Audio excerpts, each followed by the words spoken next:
right. Welcome to today's episode of Your Daily Scrum. I'm professional Scrum trainer Ryan Ripley. That is professional Scrum trainer Todd Miller.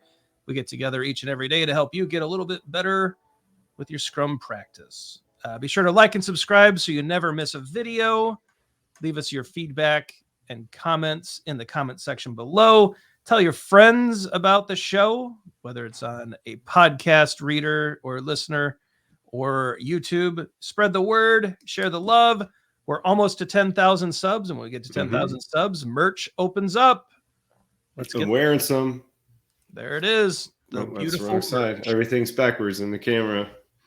Be sure to join us at community.agileforhumans.com. It's a free community where we work with hundreds and hundreds and hundreds of Scrum Masters and product owners and developers and Agilists on how to get better as well. Todd, today's question comes in from Twitter. So it's at Agile for Humans, at Ryan Ripley, at Todd Miller _11. It's terrible. You got to fix it. I know. We went through that thing where everybody's picking me a new Twitter name and I never switch it. You should be AFH Todd. AFH Todd. I had a list of things that people gave me Twitter handles. They gave me T Mill Up. It's Miller time. The Scrum Todd. How about today's question? How does a Scrum team use velocity to improve? They don't. All right. Yeah, I know this. I mean, they don't. That's not the intention of velocity, right? Velocity serves two purposes, right? As an input into sprint planning, as a means to help forecast how much work you can take into a sprint, and as a means for the product owner to do longer term forecasting if they need to build a roadmap or a release plan or something like that. So it's really a forecasting mechanism to help with planning, and that's it. It's not to help improve. So I shouldn't say improve because, to me, I associate improve with performance or delivery or But technically, you could say it does help them improve from a planning perspective. But I still don't buy it. Yeah, it's a tough sell. There's plenty of videos there's past episodes where we talk about velocity being really a capacity measurement, which I think is more accurate than most common descriptions of velocity. It's really a lagging indicator of how much work a team kind of did during a sprint. It's really a lagging indicator of capacity. And so the only way in my mind to improve capacity is to either reduce your definition of done, which not necessarily a great idea, but it could be, or higher, which would increase your capacity. I'm not sure if there's it may increase your capacity. Increase it. So it's not guaranteed. Hiring does not guarantee to increase your capacity.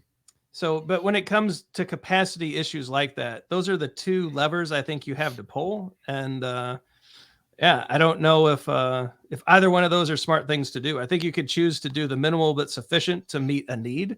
I think you could choose to slice work in more meaningful ways. I think you could choose to only do the most valuable pieces of work and be ruthless about moving on to the next most valuable thing.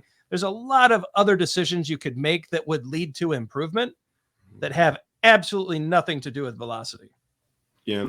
I actually find in most instances that the opposite holds true with velocity, right? Instead of improve, it hinders. And what we see so often happen is that velocity is interpreted as a performance metric. And so the team is asked to deliver on their velocity of X amount of story points per sprint. And so the team changes their estimate because of it, or they cut quality and corners to appease this management that has dictated a number. And it's really a shame. It's not the intended use of velocity to do that. We've talked about it a million times, velocity and story points. And it's not like we inherently think that they're evil. It's just the malpractice in them is huge in these organizations. So to say that, by looking at velocity that you can improve, as you were saying, Ryan, there are so many different other ways that we can look how to improve, limiting our work in progress, studying work item age, looking at our tooling, understanding maybe using some tools to do some code analysis. There's so many other ways for us to improve if we're looking from a delivery perspective that I would just completely and utterly leave velocity out of improve in a sentence. Todd, right? You know what I think of when I see velocity? I think of lawn darts. You remember lawn darts? Mm-hmm. You throw the lawn dart. It's a game. You try to get to stick in the ground. Unfortunately, some kids also got impaled. They were sticking out of their chest. And so were the lawn darts inherently evil? No, it was a fun game. But man, did it lead to some really bad emergency room visits. Mm-hmm. And so that's why you can't buy lawn darts anymore. Yeah. Right? Yeah. Kind of feel the same way about velocity. Yeah. Yep. Yeah. All So right. let it go. Do not use velocity and improve in the same sentence. I just prefer not. I mean, we can make a case for it, but it's a subject of a lot of malpractice. Just stop it. What do I was you all trying to be think? nice, by the way. I was trying not to lose my mind on this one. So Todd was kind. Hopefully all of you will be kind in the comments as well. Let us know what you think about velocity and improvement. And if you know what lawn darts are, well, you might be born in the 70s like Todd and I. Be sure to like and subscribe. I'm an 80s baby. All right. All right. Be sure to like and subscribe. Check us out on socials. Never miss an episode. Like and subscribe, of course. Let us know your comments. Let us know your questions. For Todd Miller, I'm Ryan Ripley.